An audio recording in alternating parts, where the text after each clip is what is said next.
विघ्नहर्ता कोंबडी खत सप्लायर तलगरे। आमच्याकडे पॅकिंग मध्ये अंड्याच्या कोंबडीचा कोंबडी खत मिळेल। उच्च दर्जाचे नैसर्गिक कोंबडी खत पुरवणारे एक विश्वासार्ह नाव। मुख्य वैशिष्ट्य म्हणजे हे खत 100% सेंद्रिय व उच्च दर्जाचे आहे। जमिनीतील सूक्ष्म पोषक तत्वांचे प्रमाण वाढवून पिकांच्या मुळांची वाढ जलद होते व उत्पादन क्षमता वाढते। कोंबडी खताचे फायदे असे की जमिनीचा सेंद्रिय कर्ब मोठ्या प्रमाणात वाढतो, जमिनीचा पोत सुधारतो। ऊस, केळी, भाजीपाल्यासह सर्व पिकांसाठी उत्तम सेंद्रिय खत म्हणजे विघ्नहर्ता कोंबडी खत। आपल्या ऑर्डर नुसार फक्त 8 दिवसात खत थेट शेतावर उपलब्ध। ऑर्डर साठी संपर्क 72 49 35 87 96। रमेश बंडगर, सलगरे, तालुका मिरज।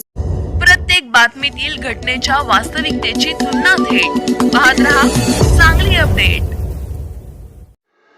मिरज ग्रामीण पोलिसांनी अवैध वाळू व अवैध मुरुमाची वाहतूक करणाऱ्या 2 डंपरवर कारवाई करत वाहने ताब्यात घेतली असून पुढील कारवाईसाठी तहसीलदार मिरज यांच्या ताब्यात सुपूर्द केली आहेत। मिरज ग्रामीण पोलीस ठाण्याचे पोलीस निरीक्षक सोमनाथ वाघ यांच्या मार्गदर्शनाखाली 2 जुलै रोजी रात्री 11 वाजल्यापासून 3 जुलै रोजी पहाटे 5 वाजेपर्यंत गस्त सुरू असताना ही कारवाई करण्यात आली। तपासणी दरम्यान MH22 B67 22 क्रमांकाचा डंपर चालक जुबेर अशफाक पटेल वय वर्ष 30 राहणार औरवाड तालुका शिरोळ जिल्हा कोल्हापूर हा अवैधरित्या वाळूची वाहतूक करताना आढळून आला। तसेच MH10 AFU 1632 क्रमांकाचा डंपर चालक युवराज शंकर चलवटे वय वर्ष 29 राहणार मालगाव तालुका मिरज जिल्हा सांगली हा अवैधरित्या मुरुमाची वाहतूक करताना पकडण्यात आला। दोन्ही वाहने जप्त करून संबंधित अधिकाऱ्यांनीही ताब्यात घेतली असून सविस्तर अहवालासह पुढील कायदेशीर कारवाईसाठी तहसीलदार मिरज यांच्याकडे सुपूर्द करण्यात आली आहेत।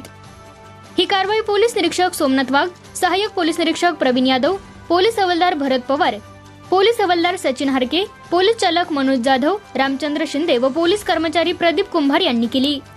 अवैधरित्या वाळू व इतर गौण खनिजांची वाहतूक करणाऱ्यांविरुद्ध यापुढेही प्रभावी कारवाई सुरू राहणार असल्याचे मिरज ग्रामीण पोलिसांनी स्पष्ट केले आहे।